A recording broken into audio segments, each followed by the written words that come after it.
তার অফিসে গিয়ে আমি সাবধান করে আসছি, যেহেতু আওয়ামী লীগ রাস্তায় নামতে পারবে না সেহেতু তারা টার্গেট কিলিং করবে।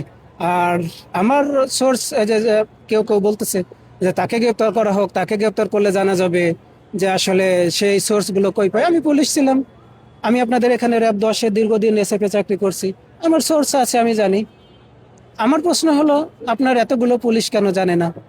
আপনারা কেন জানেন না যে হাদিকে গুলি করা হবে? এই তথ্যটা আপনাদের কাছে কেন থাকে না? আজকে আমার একটু আসতে দেরি হয়ে গেছে, হাদি ভাইকে বলছিলাম যে 2 দিন আপনার সাথে থাকবো, কথা দিয়েছিলাম, কিন্তু আজকে সকালে ঠিক সময় বেরোইছি উত্তরা থেকে, দেখি মেট্রো বন্ধ। আমার পকেটে টাকা ছিল না, যার কারণে আমি লোকাল বাসে আমার আসতে হয়েছে। আমি আসতে আসতে একটু সময় লেগে গেছে, জ্যামের শহর ঢাকা, আসতে সময় লেগে গেছে। এর মাঝে শুনি যে ভাইকে গুলি করা হয়ে গেছে, শুট করা হয়ে গেছে।